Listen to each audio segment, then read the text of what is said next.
الشیطان الرجیم بسم اللہ الرحمن الرحیم نحمدک ونستعینک یا ذا الجود والنعم یا ذا الفضل والکرم یا عالم السر والحمم یا خالق اللوح والقلم یا رب البیت والحرم الصلاة والسلام علی النبی الامی المکی المدنی التجلی التام والمجل الاتم مالک الحدوث سلطان القدم ابی العقول والنفوس والبشر وهو علة العلل ابی القاسم محمد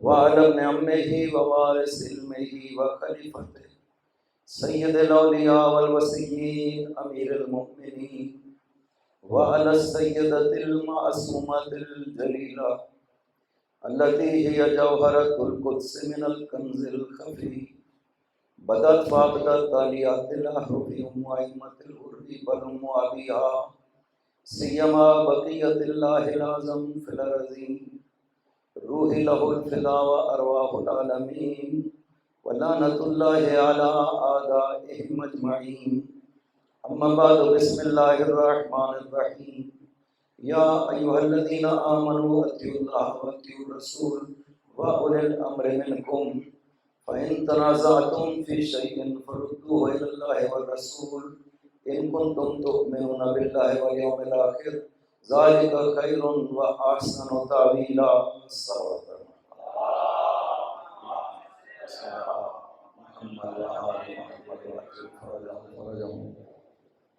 جیسے کہ آپ کے علم میں ہے، آج پروگرام تھا، ایک اجتماع تھا، اور یقیناً آپ میں سے بھی بہت سے افراد ہوں گے جو وہاں پہ شریک رہے۔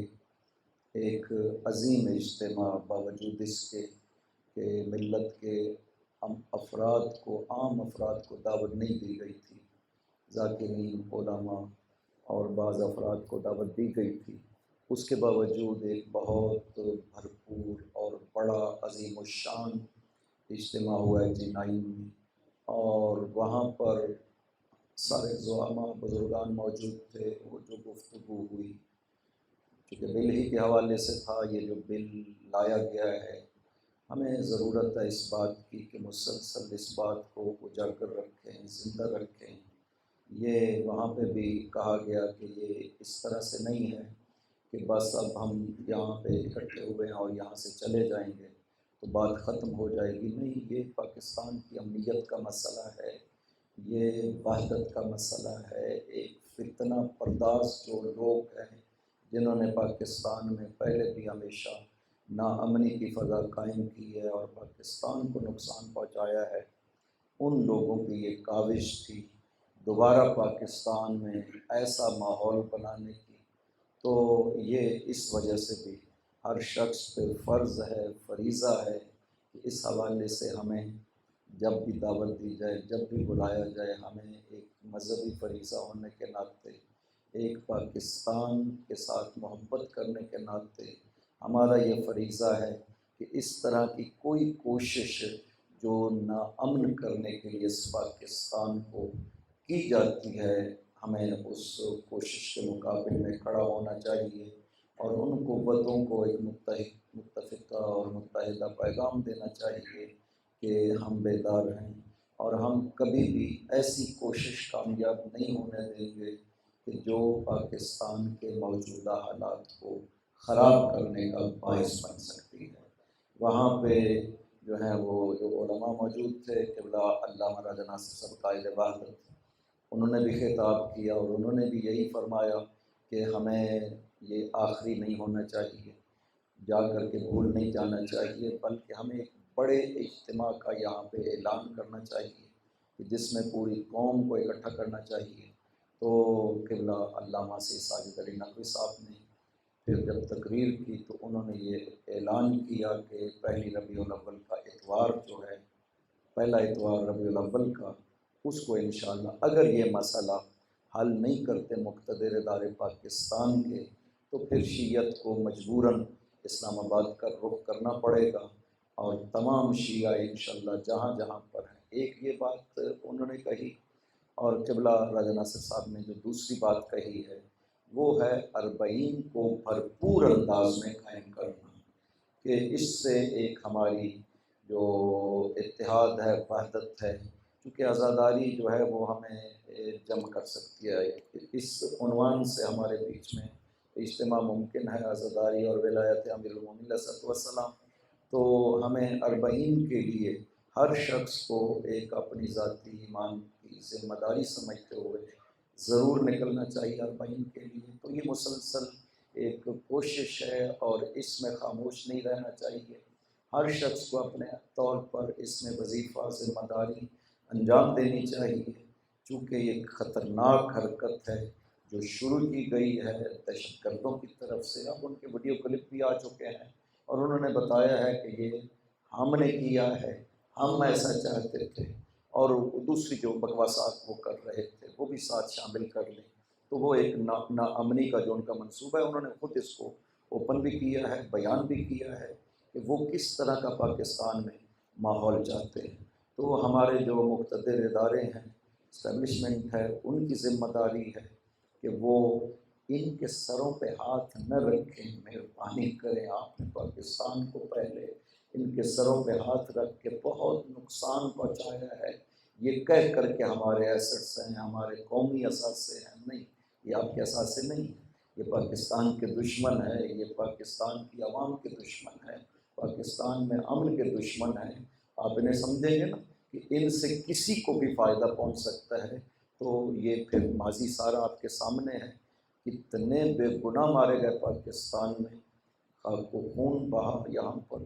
تو اس وجہ سے یہ دوبارہ کوشش اگر کر رہے ہیں مقتدر ادارے، اگرچہ ان میں اگر عقل ہو، فہم ہو، شعور ہو، پاکستان کی محبت ہو، تو قطعاً ایسا نہیں کرنا چاہیے۔ اور اگر یہ کوشش کر رہے ہیں تو ایک بہت بڑی غلطی کا ارتکاب کرنے جا رہے ہیں۔ ہم ایک پاکستانی ہونے کے ناطے، چونکہ پاکستان بنانے والے بھی ہم ہیں اور انشاءاللہ بچانے والے بھی ہم رہیں گے ہمیشہ کے لیے۔ یہ خصوصیت ہے، شیعہ نے کبھی کسی ناامنی میں نہ شرکت کی ہے، نہ شیعہ ناامنی کی اجازت دے سکتے ہیں۔ اس وقت بہت دھماکے اٹھتے تھے، بہت زیادہ ہمارے لوگوں کو مارا گیا، اس دور میں بھی ہمارے فقہا نے فتویٰ دیا کہ کہیں آپ کوئی ایسا دھماکہ نہیں کر سکتے جس سے کوئی ایک بے گناہ شخص بھی مارا جاتا ہے، اس کے خون کے ذمہ دار ہوں گے۔ لہذا ہمیں اسلام کسی کو بھی حق نہیں دیتا ہے، یا ایھا الذین آمنوا ادخلوا فی السلم کافۃ، اسلام کا تو یہ پیغام ہے کہ صلح و صفائی و سلامتی میں داخل ہو جو تمام اہل ایمان۔ تو یہ تو پیغام ہے قرآن کریم کا اور اسلام کا۔ اسلام کا مطلب اسلامتی کا پیغام ہے۔ لہذا المسلم من سلم المسلمون من لسانہ و یدہ، مسلمان ہے ہی وہی کہ جس کی زبان سے اور ہاتھ سے دوسرے مسلمان سالم رہتے ہیں۔ اگر کسی کے ہاتھ سے، کسی کی زبان سے کسی مسلمان کو تکلیف پہنچتی ہے تو وہ مسلمان نہیں ہے۔ لہٰذا یہ ان اداروں کو بھی ذہن میں رہنا چاہیے، علماء کو بھی ذہن میں رکھنا چاہیے کہ جو اس طرح کی حرکت پاکستان میں کرتا ہے وہ مسلمان نہیں ہے۔ نام وہاں پہ یہ بات بار بار کہی گئی کہ مقدس عنوان دے کر کے کسی چیز کو مقدس نہیں بنایا جا سکتا ہے۔ آپ نے عنوان مقدس بنا دیا ہے، آل بیت کے حقوق کا تحفظ، اصحاب کے حقوق کا تحفظ، امہات المؤمنین کے حقوق کا تحفظ، یہ آپ نے عنوان بنایا ہے۔ مسلمان میں نہیں سمجھتا ہوں کہ ان کے لیے اس مسئلہ میں کوئی مشکل ہے۔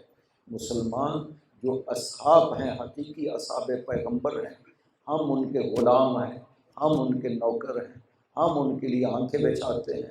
امہات المؤمنین ہمارے لیے قابل احترام ہیں، اور اہل بیت تو ہے ہی مشترکہ تمام مسلمانوں کا مسئلہ۔ لہٰذا اس میں کوئی شک و شبہ نہیں ہونا چاہیے۔ یہ جو کوشش کی گئی ہے اس مقدس عنوان کے ذریعے سے، اصل فرقہ واریت ہے، اصل دہشت گردی ہے، اصل ناامنی ہے، اصل فتنہ ہے پاکستان میں پیدا کرنا۔ لہٰذا اس مقدس عنوان کی وجہ سے نہ خاموش رہا جا سکتا ہے، نہ انہیں اجازت دی جا سکتی ہے کہ وہ جو چاہیں پاکستان میں کر لیں۔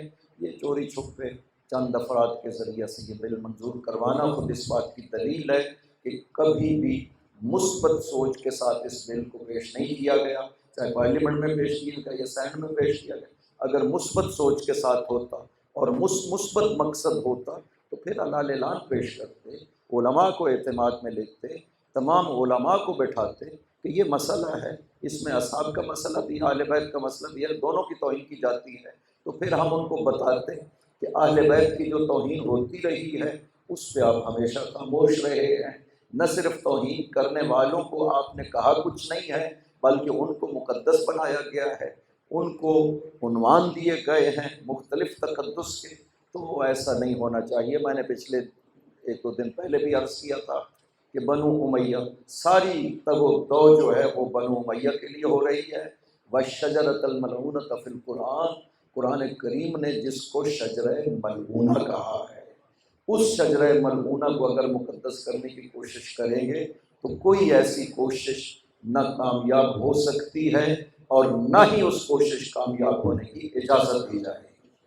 لہٰذا یہ ایک مذہبی ذمہ داری ہے، وہاں کا ایک عظیم اجتماع، آپ جو نہیں جا سکے ہیں وہ انشاءاللہ دیکھیں گے سوشل میڈیا پہ، وہ سب اس کی جھلکیاں موجود ہیں، تقریریں موجود ہیں، تو انشاءاللہ یہ جذبہ ایمانی ہے جو یہاں پہ دیکھا گیا ہے آج، کہ دیکھیں شیعہ متحد ہیں، شیعہ جو ان کو جدا کرنے کی کوشش کی جاتی ہے وہ کبھی بھی وہ کوشش کامیاب نہیں ہو سکتی، اور ہر شر کے پہلو میں خیر کا پہلو خداوند عظیم ضرور قرار دیتا ہے۔ اس شر کے پہلو میں شیعہ کا اتحاد اور اس اتحاد کا یہ مظاہرہ، یہ سب سے بڑی نعمت ہے جو اس سے حاصل ہو سکتی ہے۔ تو ایک نہضت بن جائے گی، بہت سی باتیں جو ویسے نہیں کہی جا سکتی یہ مجبور کریں گے کہ وہ باتیں بتائی جائیں کہ کہاں کہاں پہ اصحاب کی توہین ہوئی ہے، کس کس نے اصحاب کی توہین کی ہے۔ تو جرم ہے، وہ آج ہوا ہو یا کل ہوا ہو، جرم تو ہر حال میں جرم ہے۔ کسی صحابی کی بھی اگر توہین جرم ہے تو ہم پھر بتائیں گے کہ کس نے کس صحابی کی کتنی شدید توہین کی ہے، کس نے اہل بیت کی کتنی شدید توہین کی ہے، تو پھر جرم جب لگے گا تو وہ سب پہ لگے گا۔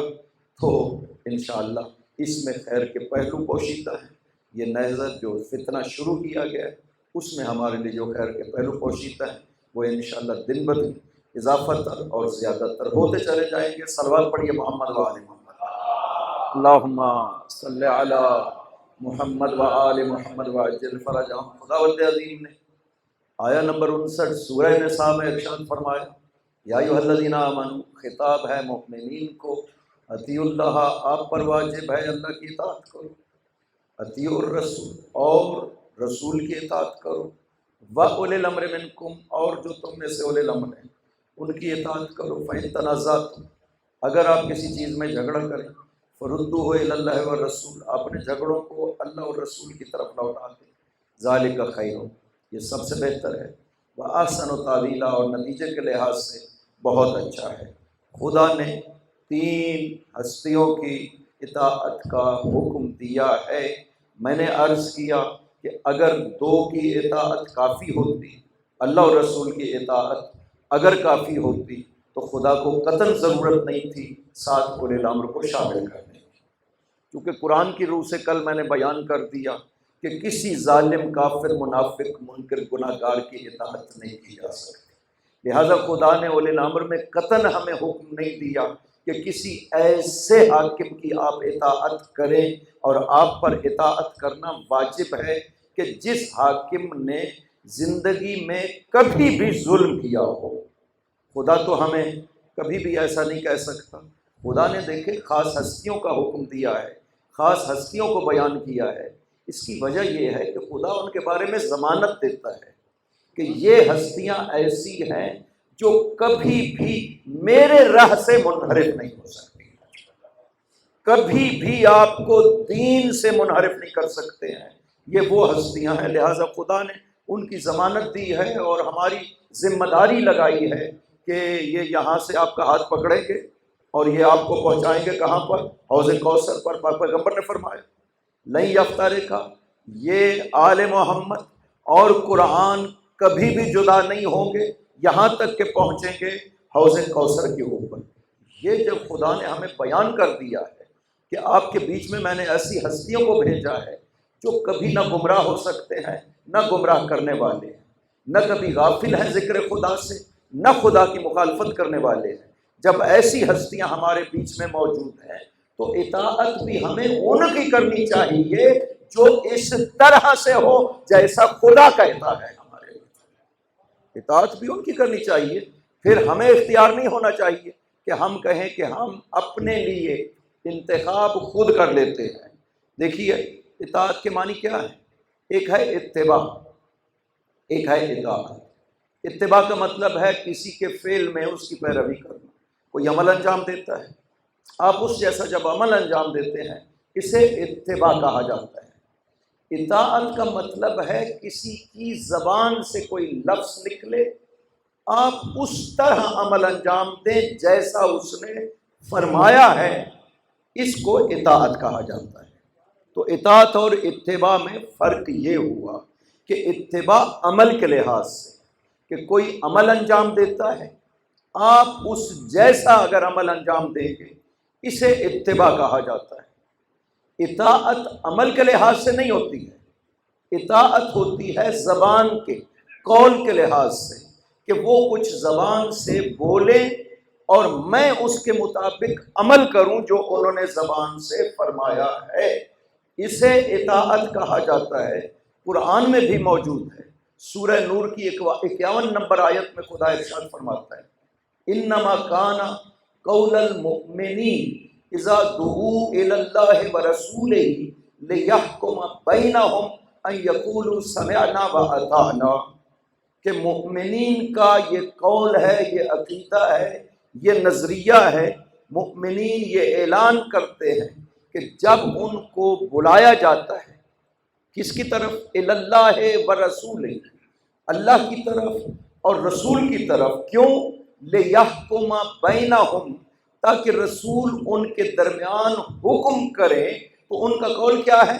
ان یقولوا سمعنا واطعنا، وہ کہتے ہیں کہ ہم نے آپ کی بات کو سنا بھی ہے اور ہم نے اس کی اطاعت بھی کی ہے۔ یہ اطاعت کے معنی ہے جو خداوند عظیم فرما رہا ہے کہ اللہ اور رسول کچھ فرمائیں اور یہ اس کے مقابل میں کہیں سمعنا، چونکہ سننے کی بات کی ہے۔ سنا قول کو جاتا ہے، عمل کو دیکھا جاتا ہے۔ رسول میرے سامنے ایک عمل انجام دے، میں اس کو سن نہیں رہا ہوں، میں اس عمل کو دیکھ رہا ہوں۔ یہاں پہ ہے کہ وہ سنیں، وہ کہیں سمعنا، ہم نے آپ کی بات کو سنا ہے۔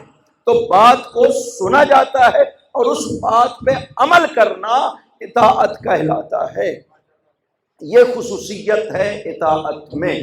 اب ہمیں یہاں پر حکم دیا گیا ہے اطاعت کا کہ آپ کے اوپر اطاعت واجب ہے۔ یہاں یہ مسئلہ حل ہو جائے گا کہ رسول کے بعد اولی الامر کی اطاعت کیوں ضروری ہے۔ وجہ اس کی یہ ہے کہ اطاعت ہوتی ہے قول میں، کچھ زبان سے صادر ہو اس میں کی جاتی ہے اطاعت۔ پیغمبر کی زبان سے جو صادر ہو رہا ہے وہ تب تک ہے جب پاک پیغمبر اس امت میں موجود ہیں۔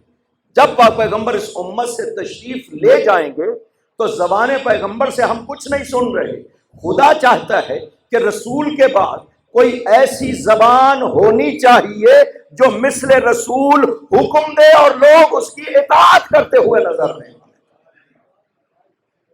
کیونکہ زبان کا کہا ہوا ہمارے لیے حجت ہے جس کی اطاعت کرنا۔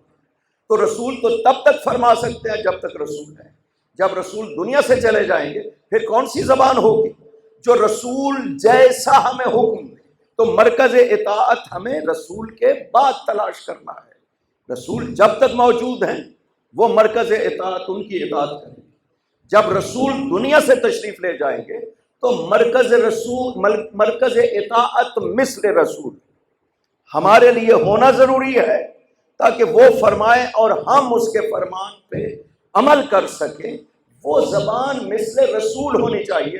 اب کہہ دیا گیا کہ نہیں، ہم سنت رسول کافی، وہ جو حدیثیں سنت کے عنوان سے ہمارے بیچ میں موجود ہیں وہی کافی ہیں، کسی اور کی کیا ضرورت ہے؟ تو پھر تو خدا کو سنت کہنا چاہیے تھا۔ خدا نے یہ کیوں کہا اطیعوا الرسول، رسول کی اطاعت کرو، وَأُولِي الْأَمْرِ مِنْکُمْ، خدا کو یہ نہیں کہنا چاہیے تھا نعوذ باللہ۔ آپ خدا کی رہنمائی کر دیجئے کہ خدا کو کہنا چاہیے تھا اطیعوا سنت الرسول، صرف یہ ایک جملہ کہہ دینا تھا، چونکہ سارا جو اللہ کا فرمان ہے وہ بھی سنت رسول سے ہمیں پتہ چلا، جو بعد میں ہے وہ بھی سنت رسول ہمارے بیچ میں باقی ہے، تو پھر خدا کو تو کچھ اور نہیں کہنا چاہیے تھا، صرف کہہ دیتا اطیعوا سنت الرسول، تم پر واجب ہے رسول کی سنت کی اطاعت کرنا۔ خدا نے تو ایسا نہیں فرمایا ہے، خدا نے کہا اطیعوا اللہ، اللہ کی اطاعت کرو، اطیعوا الرسول، رسول کی اطاعت کرو۔ خدا نے سنت رسول کی بات نہیں کی، خدا نے کہا رسول کی اطاعت کرو۔ پھر اس کے بعد اولی الامر کو ذکر کر دیا، باوجود اس کے کہ جانتا ہے کہ سنت تو باقی رہنے والی ہے لوگوں کے بیچ میں، تو پھر سنت کا کیوں کہا، اولی الامر کا کیوں کہا؟ وجہ اس لیے کہ سنت نہیں کہی، اولی الامر کہا، اس لیے کہ سنت کو لوگ اپنی مرضی کے معنی بنا لیتے ہیں۔ کتنی مشہور حدیثیں ہیں، پاک پیغمبر فرماتے ہیں من کنت مولا ہو فہذا علی مولا، حدیث کا تو کسی نے انکار نہیں کیا۔ کیا کہتے ہیں کہ مولا کے وہ معنی نہیں ہیں، مولا کے معنی حاکم کے نہیں ہیں، مولا کے معنی دوست کے ہیں۔ پیغمبر نے کہا کہ علی کو اپنا دوست سمجھنا۔ تو دیکھا ہے، سنت جب آپ کے ہاتھ میں آئے گی تو سنت کو آپ اپنے مرضی کے معنی پہنائیں گے۔ قرآن بھی اسی طرح سے، سنت بھی اسی طرح سے، دونوں کا حکم یہی ہے کہ قرآن کی آیتیں آپ کے پاس آئیں، آپ نے آیتوں کو اپنی مرضی کے معنی پہنائیں۔ ایک ایک آیت میں 18 قول موجود ہیں، یہ بھی ہو سکتا ہے، یہ بھی ہو سکتا ہے، یہ بھی ہو سکتا ہے۔ قرآن کی آیتیں آپ کی آئیں، اپنی مرضی کے معنی پہنائیں۔ حدیث پیغمبر آئی آپ کے پاس، جس حدیث کا انکار ممکن تھا آپ نے انکار کر دیا، جس کا انکار ممکن نہیں تھا اسے اپنی مرضی کے معنی پہنانا شروع کر دیا۔ رسول ہمیں ایسی چیز کے حوالے نہیں کر سکتا تھا کہ جو لوگوں کو روک نہ سکے اپنی مرضی کے معنی پہنانے کی، لہذا ضروری تھا کچھ ایسی معصوم ہستیوں کے حوالے کر جائیں جو نہ قرآن میں تحریف کرنے دے، نہ سنت پیغمبر میں تحریف کرنے دے لوگوں۔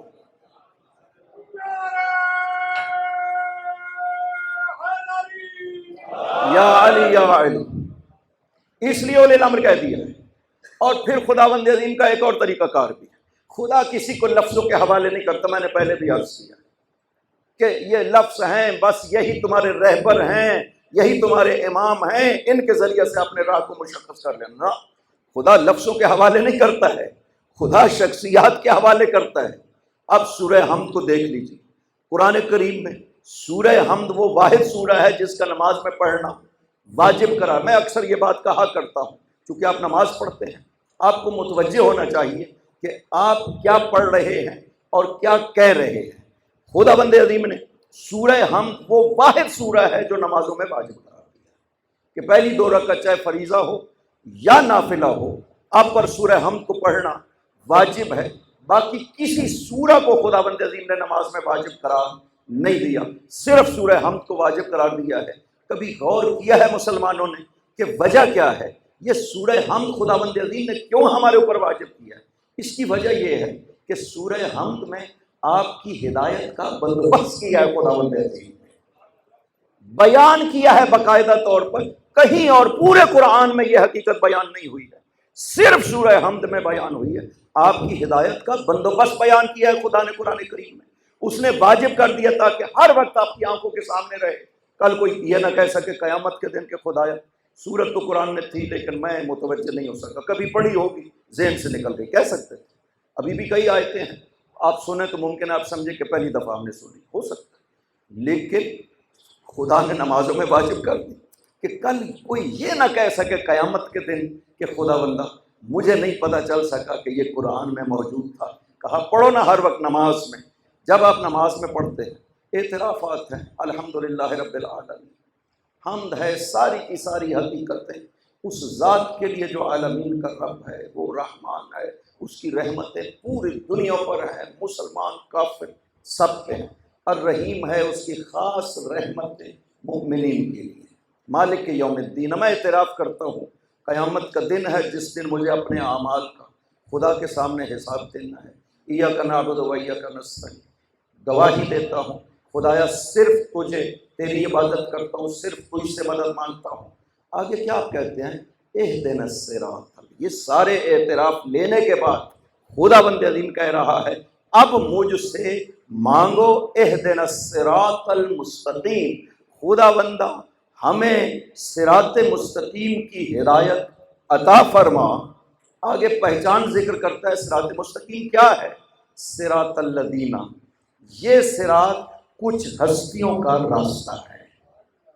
دیکھا ہے خداوند عظیم نے لفظوں کے اوپر نہیں چھوڑا ہے آپ کو، خدا نے آپ کو ہستیوں کے حوالے کیا ہے، ان ہستیوں کی پہچان بتا دیا تاکہ کبھی آپ کو غلطی نہ ہو سکے کہ کن کا راستہ مجھے فرمایا ہے کہ آپ کو چلنا ہے، ان کی پہچان بتا دی۔ صراط الذین، یہ ان ہستیوں کا راستہ ہے۔ پہلی صفت انعمت علیہم، خدایا تو نے ان پر ہر قسم کا انعام کیا ہے۔ دوسری خصوصیت غیر المغضوب علیہم، کبھی بھی تیرا غضب ان پر نہیں ہوا ہے۔ غضب ہوتا ہے گناہ کرنے کی وجہ سے، یعنی یہ ایسی ہستیاں ہیں جنہوں نے کبھی گناہ نہیں کیا کہ تیرا غضب حاصل ہو۔ ولضالین، اور یہ ایسی ہستیاں ہیں جو زندگی میں کبھی بھی گمراہ نہیں رہے، نہ گناہ کیا نہ گمراہ رہے، ہر طرح کا انعام کیا۔ پتہ چل جائے گا سوائے آل محمد کے اس کائنات میں کوئی اور ایسا نہیں ہے جس میں یہ صفات پائی جاتی ہے، صرف آل محمد ایسے ہیں جن میں یہ صفات پائی جاتی ہے، نہ زندگی میں کوئی گناہ نہ کبھی گمراہ ہوئے، خدا صاف کر، ولضالین، کبھی بھی گمراہ نہ ہوئے۔ آپ تلاش کریں جس نے گمراہی میں زندگی گزاری، تو خدا کبھی الفاظ پہ نہیں چھوڑتا کہ یہ لفظ ہیں بس ان کے پیچھے چلو جو یہ کہہ رہے ہیں، نہ، خدا شخصیات کو پیش کرتا ہے۔ یہ شخصیات تمہارے سامنے ہیں، ان کے ذریعے سے تم اپنی ہدایت پانا۔ میں نے کل آیت ذکر کی تھی سورہ رات کی آیت کہ خدا ارشاد فرماتا ہے کہ انما انت منذر ولکل قوم ھاد، میرے نبی آپ منذر ہیں، آپ کا کام ہے انذار کرنا، ہر قوم کے لیے ہم نے ہادی بنایا ہے۔ پاک پیغمبر سے پوچھا گیا تھا من المنذر ومن الہاد، یہ منذر کون ہے، ہادی کون ہے؟ سینے پہ ہاتھ رکھ کے فرمایا تھا انا المنذر، اور علی کے کنے پہ ہاتھ رکھ کے فرمایا تھا ھذا ھو الہادی، منذر میں ہوں اور ہادی علی ابن ابی طالب ہے۔ یا علی یا علی، لہذا خدا تو کبھی الفاظ پہ نہیں چھوڑتا ہے، خدا نے تو شخصیات کو بتایا ہے، خدا نے تو ہستیوں کو بتایا ہے۔ پاک پیغمبر جو ارشاد فرماتے ہیں حدیث مشہور جس کا کوئی انکار نہیں کر سکتا، من مات ولم یعرف امام زمانہ مات میتۃ جاہلیہ۔ یہاں تو امام زمان کی بات ہو رہی، یہاں نہیں کہا کہ تم نے سنت کو نہ پہچانا تو جاہلیت کی موت مرو، یہ تو نہیں کہا۔ فرمایا نہ، جو اپنے امام کو نہ پہچانے وہ جاہلیت کی موت مرے۔ یہ تفتزانی نے بھی بالکل اسی انداز میں انہی لفظوں کے ساتھ حدیث کو شرح مقاصد میں نقل کیا، المقاصد میں، لیکن صحیح مسلم وغیرہ میں ہے کہ من مات ولیس لہ امام، اگر کوئی مر جاتا ہے اور اس کا کوئی امام نہ ہو، مات میتۃ جاہلیہ، وہ جاہلیت کی موت مرتا ہے۔ اتنی اہمیت ہے معرفت امام کی، اس حدیث کا کوئی انکار نہیں کرتا، نہ شیعہ نہ سنی، کوئی بھی انکار نہیں کر سکتا اس حدیث کا۔ حدیث صحیح اور مشہور ہے کہ جو مر جائے اور امام کی معرفت نہ رکھتا ہو وہ جاہلیت کی موت مرتا ہے۔ معصوم سے پوچھا گیا یہ کون سی جاہلیت ہے؟ فرمایا جاہلیت کفر و نفاق و ضلال، یہ کفر کی جاہلیت ہے، نفاق کی جاہلیت ہے، گمراہی کی جاہلیت ہے، بغیر امام کے مر جانا۔ لہذا لفظوں پہ نہیں چھوڑو، سنت کا نام نہیں لیا، امام کا نام لیا ہے، امام کو پہچاننا ہے۔ ولی امرت میں خدا یہی کہہ رہا ہے کہ ہم نے تمہارے لیے امام معین کیے ہیں، آپ پر ان کی اطاعت واجب ہے تاکہ گمراہ نہ ہو سکو۔ ہم ان کی ضمانت دیتے ہیں، نہ زندگی میں کبھی گمراہ ہوئے ہیں، نہ زندگی میں گناہ کیا ہے، نہ زندگی میں کبھی بھی ذکر خدا سے غافل رہے ہیں۔ یہ ہے تمہارے ہادی، ان کے پیچھے چلو گے، یہ یقیناً تمہیں صراط مستقیم پر لے کر حوض کوثر تک پہنچائے گا۔ یہ خصوصیات صرف ان ائمہ طاہرین میں کہا۔ کون ہیں یہ لوگ؟ کہا عدتہم کا عدت نقباء بنی اسرائیل، 12 ہیں، ان کی تعداد وہی ہے جو بنی اسرائیل کے نقیبوں کے، وہ بھی 12 تھے، یہ بھی 12 تھے۔ قرآن کریم میں ان کی بھی خصوصیات ذکر ہوئی، ان کی خصوصیات بھی ذکر ہوئی۔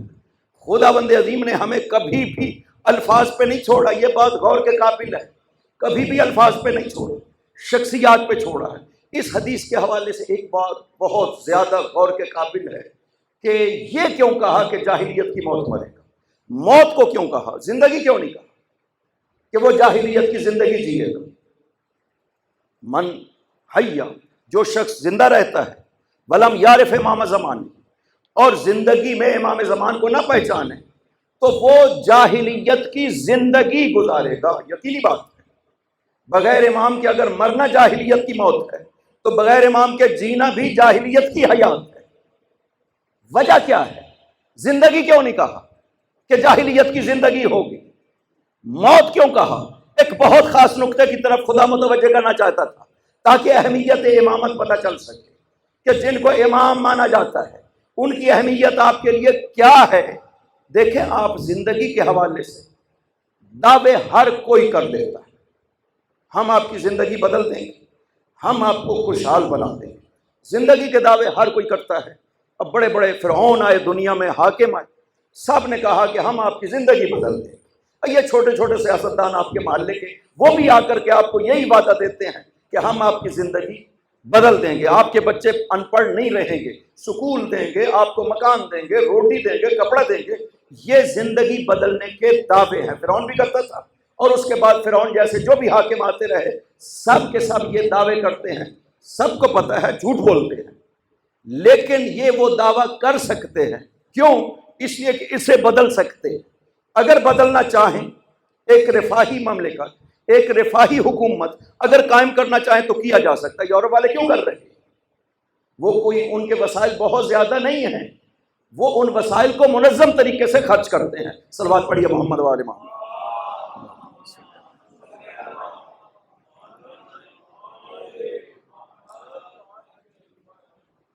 وسائل زیادہ نہیں ہیں ان کے پاس، وہ ان وسائل کو منظم طریقے سے خرچ کرتے ہیں، وہ اپنے فضولیات میں نہیں اڑاتے ہیں اپنے وسائل کو۔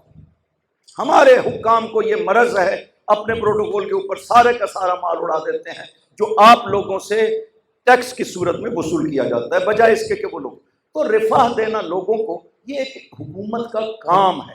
حکومت کا مقصد یہی ہے کہ لوگوں کی جو ضروریات زندگی ہیں ان کو فراہم کی جائے، جو مفت ہو سکتی ہے مفت کیا جائے، تعلیم ہے، علاج ہے، یہ مفت ہونا چاہیے ایک رفاہی مملکت میں، لیکن جو نہیں ہو سکتی اس کو کم سے کم کوشش کرے لوگوں کو فراہم کرے۔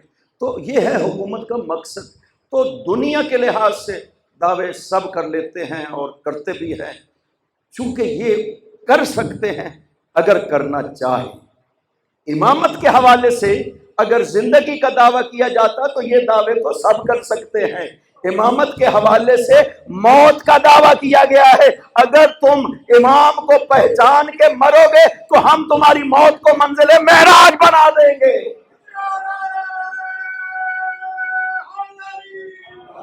یا علی یا علی، موت کے بعد کا کوئی دعویٰ نہیں کر سکتا دنیا کا حاکم، یہ صرف اور صرف الہی حاکم ہے جو موت کے بعد دعویٰ کر سکتا ہے۔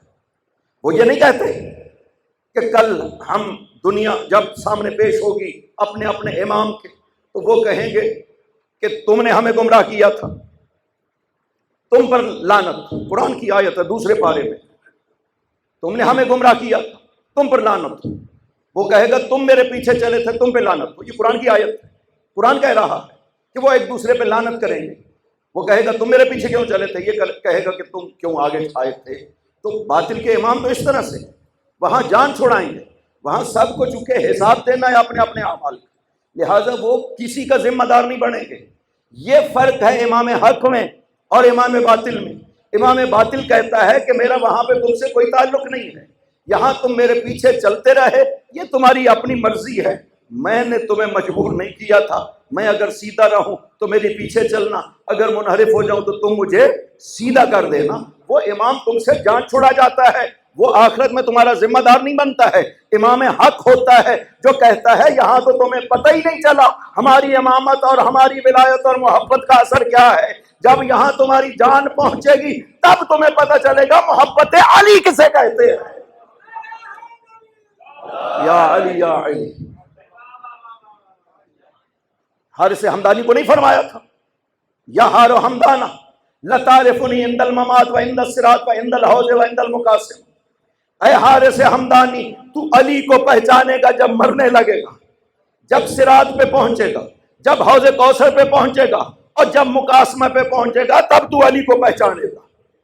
علی وہاں پر موجود ہوگا، وہاں پتہ چلے گا محبت علی کا۔ سب سے پہلی زیارت علی کی احتضار کے بعد جب فرشتے آتے ہیں روح قبض کرنے کے لیے، وہاں پہ خود موجود ہوتے ہیں۔ اس شخص نے جب حکم ابن عتیبہ کے گھر میں امام محمد باقر علیہ السلام اللہم صلی علی محمد وآل محمد وعجل فرجہ تشریف فرما تھے، اس شخص نے آ کر کے کچھ سوالات کیے تھے حضرت سے، کہا کہ میں اپنا عقیدہ آپ پر پیش کرنا چاہتا ہوں۔ درست بات عقیدے کے حوالے سے وہ ہے جو اس شخص نے کہی، آپ بھی ذہن میں رکھیے گا، کبھی اپنا عقیدہ خود نہ بنانا، کبھی کسی آیت کی توجیہ اپنی مرضی کے مطابق نہ کرنا، یہ تفسیر بالرایہ کرتے ہی جہنم ٹھکانہ بن جائے گا، ایمان ختم ہو جائے گا، کبھی یہ کام نہ کرنا۔ امام صادق علیہ السلام ارشاد فرماتے ہیں اگر کسی بستی میں جا رہے ہو پہلے پتہ کرو اس بستی میں کوئی عالم موجود ہے یا نہیں۔ آپ کو کام ہے، رہنے کے لیے نہیں جا رہے، آپ کا کوئی کام ہے ایک بستی میں، پہلے پتہ کرو وہاں پہ کوئی عالم موجود ہے یا موجود نہیں ہے، اس لیے کہ اگر عالم موجود نہ ہو اور کوئی شخص آپ کو آپ کے دین کے بارے میں شک میں مبتلا کر دے تو آپ دین میں مشکوک ہو جائیں گے، عالم نہیں ہوگا جو آپ کے شک و شبہ کو دور کر سکے، اتنی اہمیت ہے۔ لہذا دین خود نہ بنائے اپنے لیے، دین کو کسی عالم پہ پیش کرے۔ شاہ عبد العظیم نے یہ امام حسن عسکری علیہ السلام پہ اللہم صلی علی محمد وآل محمد وعجل فرجہ اپنا عقیدہ اور دین پیش کر کے ہمارے لیے رہنمائی بنا دی تھی۔ جب جانے لگے تھے کہا یا ابن رسول اللہ میں اپنا دین آپ پہ پیش کرنا چاہتا ہوں۔ وہ حدیث ہے، اس کی شروع لکھی گئی ہیں جو شاہ عبد العظیم نے حضرت پہ اپنا عقیدہ پیش کیا ہے وہ پیش ہونا چاہیے۔ اسی طرح اس شخص نے حکم ابن عتیبہ کے گھر میں حضرت تشریف فرما ہے، والدار غاصب بأہلہا، وہ گھر بھرا ہوا ہے، لوگ ہیں، بھیڑ ہے، دروازے سے ایک بوڑھا شخص داخل ہوتا ہے، سلام عرض کیا، کہا یا ابن رسول اللہ اگر اجازت ہو تو میں آپ کے پاس آنا چاہتا ہوں۔ آپ نے لوگوں سے کہا اگر آپ اجازت دیں، لوگوں نے اجازت دی، وہ آیا حضرت کے پاس بیٹھا، اتنا قریب بیٹھا کہ اس کا زانو حضرت کے زانو سے مل گیا۔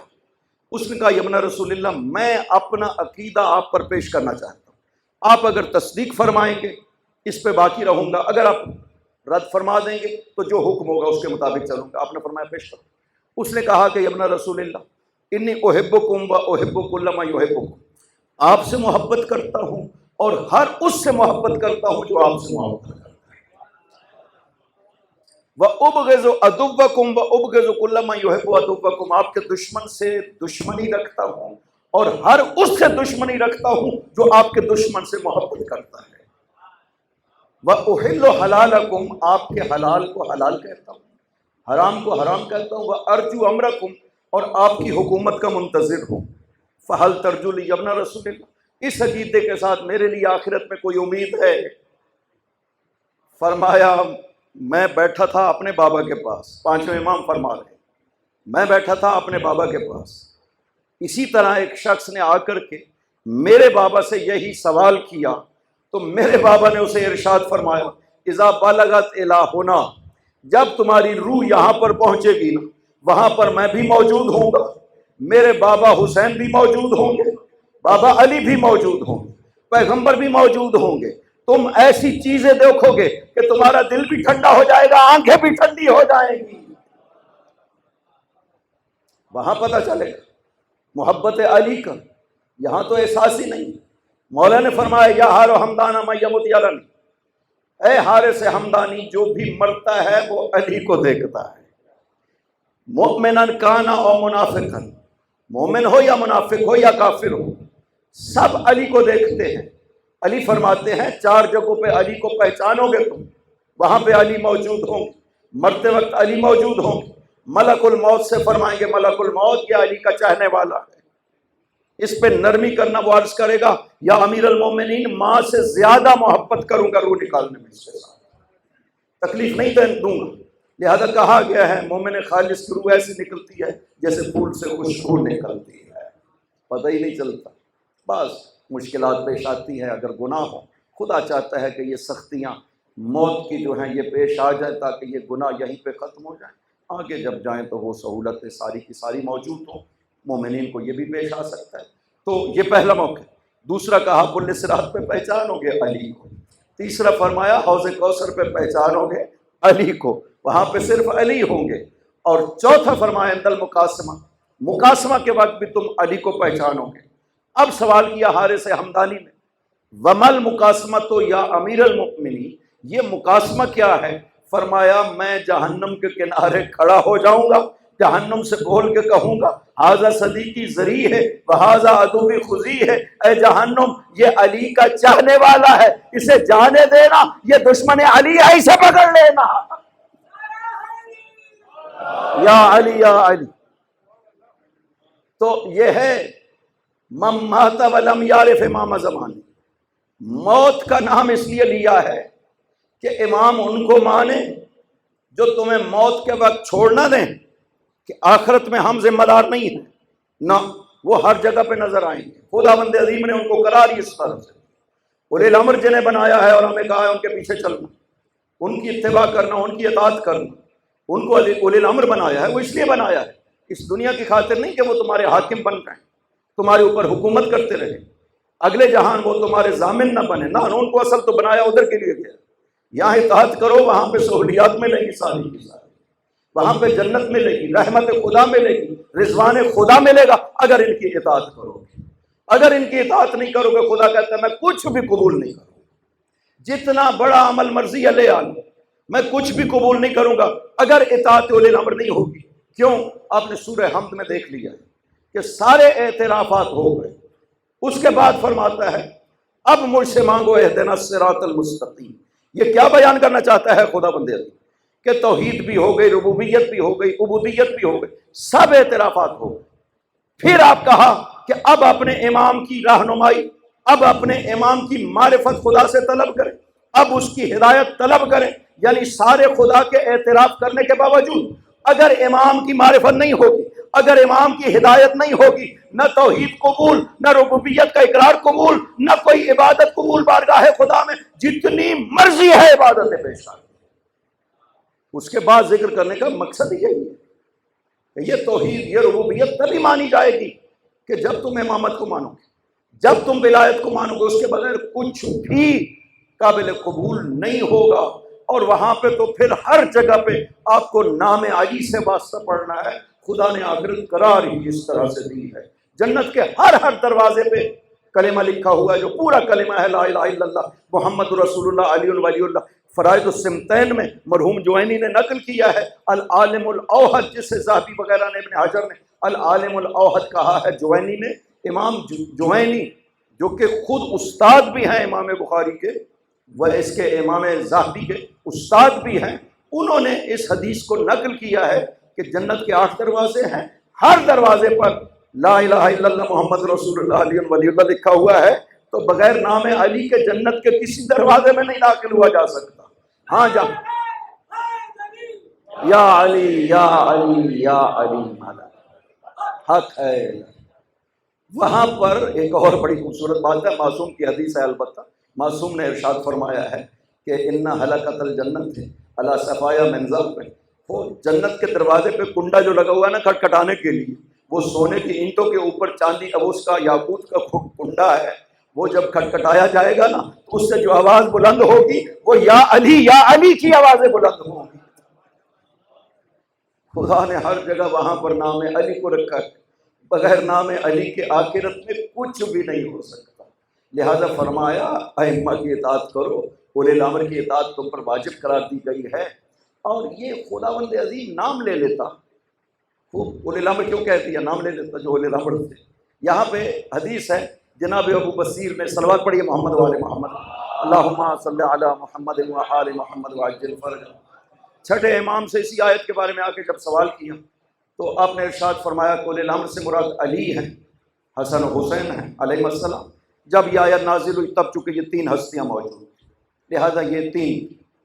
تو عرض کی ابو بصیر نے یبن رسول اللہ، لوگ کہتے ہیں کہ خدا یہ 3 نام لے لیتا، اولی الامر کیوں کہا ہے، نام کیوں نہیں لیے ہیں؟ فرمایا دیکھو ابو بصیر، آپ ان سے جواب میں یہ کہیں کہ خدا نے قرآن میں نماز کا حکم دیا، نماز کی رکعت تو نہیں بتائی ہیں خدا نے، رکعت تو پیغمبر نے بتائی ہے۔ کوئی مسلمان نماز اس وجہ سے چھوڑتا ہے کہ میں نہیں پڑھتا چونکہ قرآن میں نہیں ہے، قرآن میں صرف اقیم الصلاۃ ہے، باقی کچھ بھی نہیں ہے نماز کے بارے، کیسے پڑھنی ہے، کتنے ٹائم پڑھنی ہے، کتنی رکعت پڑھنی ہے، کچھ بھی نہیں ہے نماز کے بارے میں قرآن میں. کس نے بیان کیا؟ پیغمبر نے. سب نے مانا، ذرہ برابر بھی کوئی شک و شبہ نہیں کرتا کہ نماز جو میں پڑھتا ہوں یہ کیونکہ پیغمبر نے فرمایا، قرآن میں تو نہیں ہے نہ. کوئی فرق نہیں کرتا، قرآن میں آ جائے یا زبان پیغمبر سے آ جائے، ذرہ برابر بھی فرق مسلمان کے لیے نہیں کرتا، چونکہ قرآن بھی ہم نے زبان پیغمبر سے لیا ہے، لہٰذا کوئی فرق نہیں کرتا. پیغمبر فرماتے، آپ نے نماز کو مان لیا جو پیغمبر نے فرمایا. وہی پیغمبر روزہ نازل ہوتا ہے، حکم آتا ہے روزہ رکھو، پیغمبر بیان کرتے ہیں کیسے رکھنا ہے، کتنے دن روزے رکھنا ہے. خدا کہتا ہے نماز حج کرو، اور پیغمبر بتاتے ہیں کہ صفا و مروہ کے بیچ میں 7 مرتبہ چکر لگانا ہے، طواف ایسے کرنا ہے، پیغمبر بتاتے ہیں، سارے مسلمان مان لیں. زکوٰۃ کا حکم آتا ہے، کس چیز میں کتنی زکوٰۃ ہے یہ نہیں بتاتا ہے خدا، پیغمبر بتاتے ہیں. آپ نے دیکھا کہ ساری شریعت خدا نے قرآن میں حکم دیا ہے، تفصیل نہیں بیان کی ہے، تفصیل پیغمبر بتاتے ہیں. اور ساری شریعت جس کو قرآن حکم دیتا ہے پیغمبر بتاتے ہیں، تم مان لیتے ہو. قرآن نے اسی طرح اولی الامر کا حکم دیا ہے کہ اولی الامر کی اطاعت واجب ہے. پیغمبر نے اولی الامر کو بیان کیا ہے، من کنت مولا ہو فہذا علی مولا.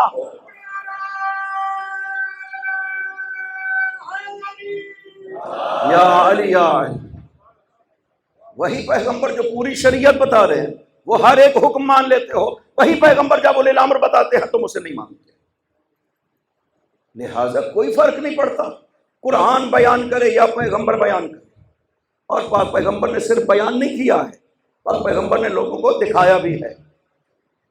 کیوں حسن و حسین کو کندھوں پہ بٹھا لیتے تھے اور فرماتے تھے اللہم انی احبہما فاحبہ، خدایا میں ان سے محبت کرتا ہوں، تو بھی محبت فرما، اور ہر اس سے محبت کر جو ان سے محبت کرتا. یہ فرمانے پیغمبر. پیغمبر نے گریہ کیا. آج کہا جاتا ہے حسین پہ کیوں گریہ کرتے؟ غم حسین کو تازہ کیوں کر رہے ہو؟ غم صرف 3 دن تک، یہ حدیثیں ہیں برادران، اس کے بعد غم کو تازہ نہیں کیا جا سکتا. اور نہیں، غم حسین پاک پیغمبر شہادت حسین سے پہلے مناتے. معجم کبیر طبرانی میں موجود، میں نے شاید حدیث پہلے ذکر کی کہ پاک پیغمبر کس طرح سے ام سلمہ کو کہا دروازے پہ رک جاؤ. پتہ چل گیا کہ وہی ہے، جبرائیل آئے، فرمایا ام سلمہ دروازے پہ کھڑی ہو جاؤ، کسی کو اندر نہ آنے دیں. ام سلمہ کھڑی ہو گئی. حسین دوڑتے ہوئے آئے اور اندر چلے گئے. ام سلمہ روک نہ سکی. کہتی ہیں تھوڑی دیر گزری تھی، سمعت نشیج رسول اللہ، میں نے رسول کے گھٹ کے رونے کی آواز سنی. میں نے کمرے کے اندر جھانکا، میں نے دیکھا حسین کو اپنی گود میں بٹھایا ہوا ہے، بوسے لے رہے ہیں اور رو رہے ہیں بلند آواز. میں نے کہا یا رسول اللہ مجھے معاف کر دو، میں حسین کو نہیں روک سکی. اور میں نہیں ام سلمہ حسین کے لیے نہیں. اب ام سلمہ نے سوال کیا لما تبکی یا رسول اللہ، یا رسول اللہ آپ رو کیوں رہے؟ فرمایا ام سلمہ جب حسین داخل ہوئے میں نے حسین کو گود میں بٹھا کر کے بوسے لینا شروع کی. جبرائیل بیٹھے ہوئے تھے. جبرائیل نے مجھ سے سوال کیا اتحبہ یا رسول اللہ، یا رسول اللہ آپ حسین سے محبت کرتے ہیں؟ میں نے جبرائیل سے کہا میں کیسے محبت نہ کروں، حسین میرا بیٹا ہے. جبرائیل نے کہا یا رسول اللہ ان امتک ستقتلہ بعدک، تیرے بعد تیری امت تیرے حسین کو قتل کر دے گی. جبرائیل نے بتایا کربلا میں میرا حسین مارا جائے گا. ام سلمہ جبرائیل نے مجھے کربلا کی مٹی اٹھا کر دی، یہ اس شیشی میں کربلا کی مٹی ہے، اسے دیکھتے رہنا، جب تک یہ مٹی رہے سمجھنا میرا حسین زندہ ہے. جس دن یہ مٹی خون بن جائے سمجھ لینا میرا حسین دنیا سے چلا گیا، قتل ہو گیا میرا حسین. عصر عاشور کو گھر میں سوئی ہوئی تھی ام سلمہ. خواب میں کہتی ہے میں نے رسول کو دیکھا اشعث اغبر، بال بکھرے ہوئے ہیں، خاک پاک پیغمبر کی ریش مبارک اور سر پر. بال کیوں بکھرے رسول اللہ؟ میں نے پوچھا یا رسول اللہ کیا ہوا، آپ کی ایسی حالت کیوں ہے؟ فرمایا ام سلمہ صبح سے لے کر اب تک میں کربلا میں موجود تھا، آج میرا حسین کربلا میں مارا گیا. میں اپنے حسین کا خون اکٹھا کر کے لایا ہوں سلمہ، یہ میرے حسین کا خون ہے۔ وہ اپنی شیشی بھی اٹھا کر دیکھا، میرا حسین مارا گیا، میں صبح سے اب تک کربلا میں موجود رہا۔ اجرکم علی اللہ۔ اگر رسول کربلا میں موجود رہے ہیں تو کیا مظلوم کی ماں کربلا میں موجود نہیں ہوگی؟ اگر مظلوم کی ماں کربلا میں موجود ہو، بتاؤ کیا حال ہوا ہوگا دختر پیغمبر کا جب اپنے حسین کو اس حال میں دیکھا ہوگا کہ زمین کربلا پہ حسین لیٹے ہوئے، زمین کربلا خون حسین سے سرخ، پس گردن۔ چوتھے امام نے فرمایا تھا انا ابن المذبوح من الکفا، لوگوں میں اس کا بیٹا ہوں جسے پس گردن ذبح کیا گیا۔ 12 ضربیں لگی حسین کی گردن کو کاٹتے ہوئے، ہر رگ جب گٹتی تھی بلند آواز سے اپنے نانا کو آواز دیتے تھے، واہ جدہ، آئے نانا اپنی امت کو دیکھ کے تیرے حسین سے کیا کر رہی ہے۔ اجرکم علی اللہ۔ ایک دن زندان کے اندر ثانی زہرا نے خواب میں اپنی ماں کو دیکھا، شام کے زندان میں اپنی ماں کو خواب میں دیکھا۔ اماں کو بیان کرنا شروع کیا کہ اماں کربلا میں نے تیرے حسین کو بچانے کی بڑی کوشش کی، اماں میں نے کبھی مسلمانوں کو آوازیں دی، کبھی قاتل کو آواز دی، اماں کسی نے میری بات نہیں سنی۔ 70 قدم پہ کھڑے ہو کر کاش اماں آپ کربلا میں ہوتی، وہ منظر دیکھتی۔ ماں نے رو کر کے کہا تھا بیٹی زینب تو 70 قدم پہ کھڑی تھی جب میرے حسین کو ذبح کیا جا رہا تھا اور میرے حسین کا سر میری گود میں تھا۔ اجرکم علی اللہ۔ مظلوم کی ماں ہر اس جگہ جاتی ہے جہاں جہاں پر حسین کی کوئی بھی یادگار، وہ حلب کا راہب بیان کرتا ہے کہ میں نے خواب میں دیکھا، میں نے ایک دن دیکھا کہ میرے کنیسہ چرچ کے نیچے سے ایک نور جو بلند ہو رہا، کہنا میں نے اوپر سے جھانک کے نیچے دیکھا تو کچھ بیویاں ہیں قیدی ہیں، کچھ سر ہیں جو نیزوں کے اوپر ہیں اور سپاہی ہیں۔ میں اپنے کلیسا سے نیچے اترا، میں نے جا کر سپاہیوں سے پوچھا سپاہیوں کون ہے، یہ قیدی کون ہے، سر کس کے ہیں؟ سپاہیوں نے کہا ہم یزید کے سپاہی ہیں۔ نعوذ باللہ، یزید کے باغی نے کربلا میں خروج کیا، ہم نے اسے قتل کیا، اس کی بہنوں اور بیٹیوں کو قیدی بنا کر لے جا رہے ہیں۔ راہب کہتا ہے میں نے دیکھا ایک سر سے نور بلند ہو رہا ہے، میں نے سپاہیوں سے کہا سپاہیوں یہ سر ایک رات کے لیے مجھے دے، نہیں دے رہے تھے، میں نے 10,000 درہم انہیں دی، سر مظلوم لیا، لا کر کے اسے دھویا، تشت میں رکھا، 2 زانو بیٹھ کر کے یہ سوال کیا انی عالم انت ولی اللہ، میں جانتا ہوں تو ولی خدا ہے، کلمنی مجھ سے بات کرو۔ جب میں نے یہ سوال کیا نا کہ تو ولی خدا ہے مجھ سے بات کرو، سر کے لب ہلے، کہا انا الحسین ابن فاطمہ بنت محمد، میں نبی کی بیٹی فاطمہ کا بیٹا حسین، قد قتلونی عطشانا بشط الفرات، مجھے فرات کے کنارے پیاسا مارا گیا، میری لاش پہ گھوڑے دوڑائے گا، میری بہنوں کو قیدی بنایا گیا۔ راہب باتیں کرتا رہا، کہا مجھے کلمہ پڑھائی، راہب نے کلمہ پڑھا، سید الشہداء کے سر سے باتیں کرتے ہوئے سر وہی رکھا سو گیا۔ کہتا ہے میں نے خواب میں دیکھا کہ میرے کلیسا میں آسمان سے نور کی عماریاں اتر رہی ہیں، ایک عماری اتری، اس سے ایک بزرگ نکلے، حاطف نے آواز دی یہ آدم نبی خدا، دوسری ہماری آواز آئی، حاطف نے کہا کہ یہ نوح نبی خدا ہے، تیسری ہماری اتری، حاطف نے کہا کہ یہ ابراہیم ہے، موسیٰ آئے، عیسیٰ آئے، ایک اور ہماری اتری، اس سے ایک بزرگ ہستی نکلی، حاطف نے آواز دی یہ مظلوم کا نانا محمد ہے، اور آخر میں ایک ہماری اتری، اس سے ایک کالے برقے والی مستور اتری، جس نے قدم باہر رکھا، ایک قدم رکھتی تھی زمین پر گر جاتی تھی، پھر قدم اٹھاتی تھی پھر زمین پر گر جاتی تھی۔ پیغمبر آگے بڑھے، اس بی بی کے ہاتھ کو پکڑا، حاطف نے آواز دی یہ مظلوم کی ماں فاطمہ بنت محمد ہے، اور پیغمبر آگے بڑھے، بی بی کو لے کر کے گئے جہاں پہ مظلوم کا سر رکھا ہوا تھا. بی بی نے اپنے آپ کو سر پر گرا کر ایک نوحہ پڑا، بنیا قتلوا کا عطشانا، اور میرے حسین تجھے پیاسا مارا گیا.